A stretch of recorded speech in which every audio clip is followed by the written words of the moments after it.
Chapter 3. Not all that Mrs. Bennet, however, with the assistance of her 5 daughters, could ask on the subject, was sufficient to draw from her husband any satisfactory description of Mr. Bingley. They attacked him in various ways, with bare-faced questions, ingenious suppositions, and distant surmises, but he eluded the skill of them all, and they were at last obliged to accept the second-hand intelligence of their neighbor, Lady Lucas. Her report was highly favorable. Sir William had been delighted with him. He was quite young, wonderfully handsome, extremely agreeable, and, to crown the whole, he meant to be at the next assembly with a large party. Nothing could be more delightful. To be fond of dancing was a certain step towards falling in love, and very lively hopes of Mr. Bingley's heart were entertained. "If I can but see one of my daughters happily settled at Netherfield," said Mrs. Bennet to her husband, "and all the others equally well married, I shall have nothing to wish for." In a few days, Mr. Bingley returned Mr. Bennet's visit, and sat about 10 minutes with him in his library. He had entertained hopes of being admitted to a sight of the young ladies, of whose beauty he had heard much, but he saw only the father.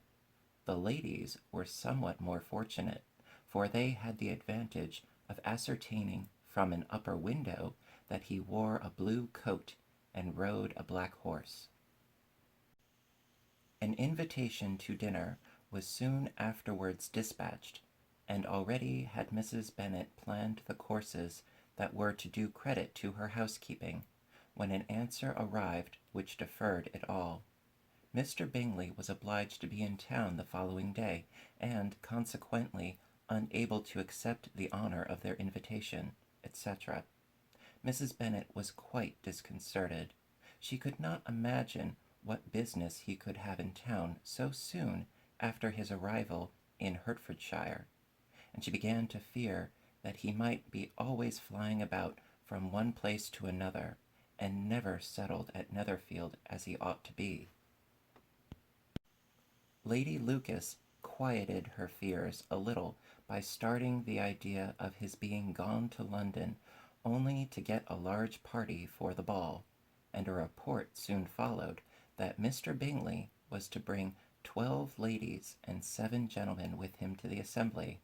The girls grieved over such a number of ladies, but were comforted the day before the ball by hearing that instead of 12 he had brought only 6 with him from London, his 5 sisters and a cousin, and when the party entered the assembly room it consisted only of 5 altogether: Mr. Bingley, his 2 sisters, the husband of the eldest, and another young man.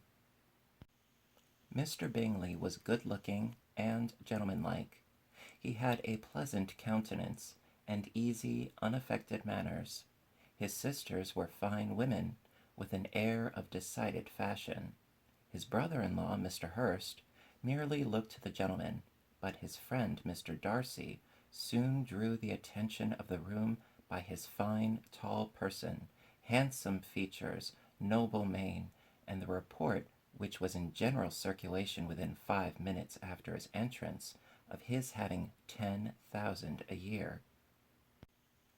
The gentlemen pronounced him to be a fine figure of a man.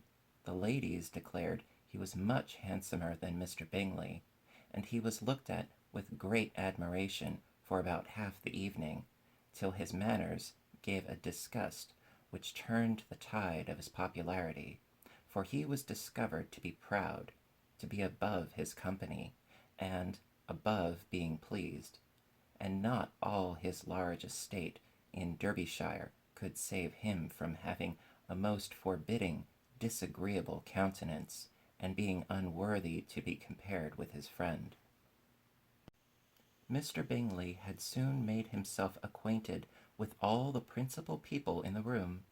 He was lively and unreserved, danced every dance, was angry that the ball closed so early, and talked of giving one himself at Netherfield. Such amiable qualities must speak for themselves. What a contrast between him and his friend. Mr. Darcy danced only one dance with Mrs. Hurst, and once with Miss Bingley, declined being introduced to any other lady, and spent the rest of the evening in walking about the room, speaking occasionally to one of his own party. His character was decided. He was the proudest, most disagreeable man in the world, and everybody hoped that he would never come there again.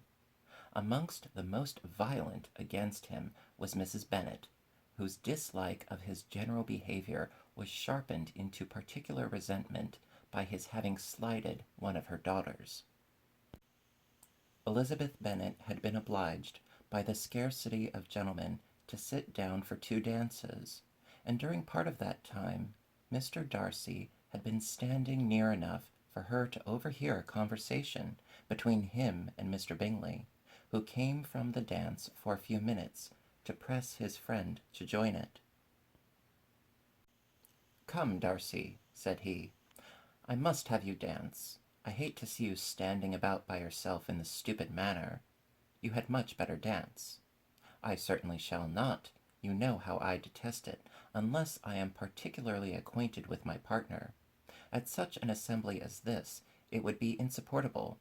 Your sisters are engaged, and there is not another woman in the room whom it would not be a punishment to me to stand up with."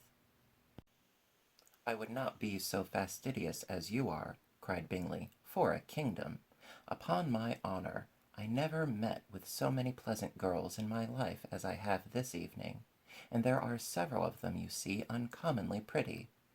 "You are dancing with the only handsome girl in the room," said Mr. Darcy, looking at the eldest Miss Bennet.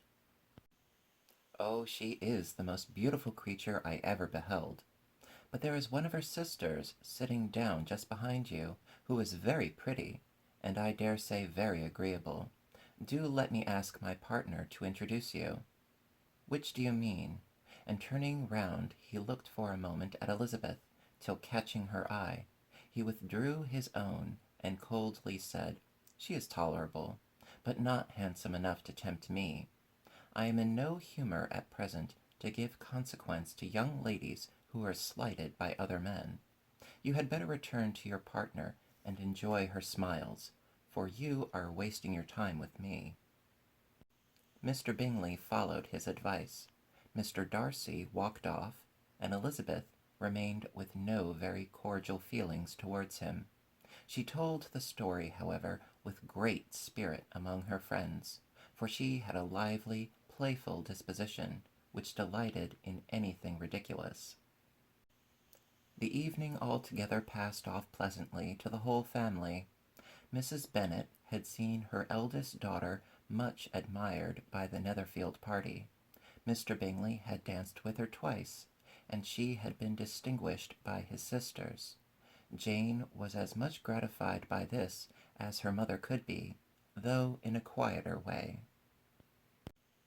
Elizabeth felt Jane's pleasure. Mary had heard herself mentioned to Miss Bingley as the most accomplished girl in the neighbourhood, and Catherine and Lydia had been fortunate enough to never be without partners, which was all that they had yet learned to care for at a ball. They returned, therefore, in good spirits to Longbourn, the village where they lived, and of which they were the principal inhabitants. They found Mr. Bennet still up. With a book he was regardless of time, and on the present occasion he had a good deal of curiosity as to the event of an evening which had raised such splendid expectations. He had rather hoped that all his wife's views on the stranger would be disappointed, but he soon found that he had a very different story to hear. "Oh, my dear Mr. Bennet," as she entered the room, "we have had a most delightful evening, a most excellent ball.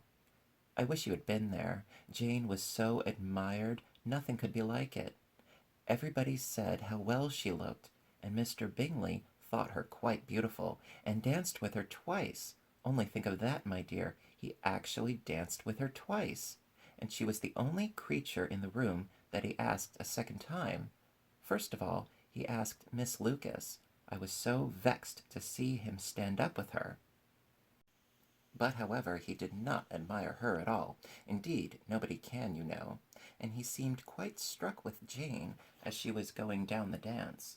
So he inquired who she was, and got introduced, and asked her for the two next. Then the two third he danced with Miss King, and the two fourth with Maria Lucas, and the two fifth with Jane again, and the two sixth with Lizzie and the Bolanger. If he had had any compassion for me, cried the husband impatiently, he would have not danced half so much. For God's sake, say no more of his partners. Oh, that he had sprained his ankle in the first place. Oh, my dear, continued Mrs. Bennet, I am quite delighted with him. He is so excessively handsome, and his sisters are charming women. I never in my life saw anything more elegant than their dresses. I dare say the lace upon Mrs. Hurst's gown. Here she was interrupted again. Mr. Bennet protested against any description of finery. She was therefore obliged to seek another branch of the subject, and related with much bitterness of spirit and some exaggeration the shocking rudeness of Mr. Darcy. But I can assure you, she added, that Lizzie does not lose much by not suiting his fancy, for he is a most disagreeable, horrid man, not at all worth pleasing, so high and so conceited that there was no enduring him. He walked here and he walked there, fancying himself so very great. Not handsome enough to dance with. I wish you had been there, my dear, to have given him one of your set downs. I quite detest the man.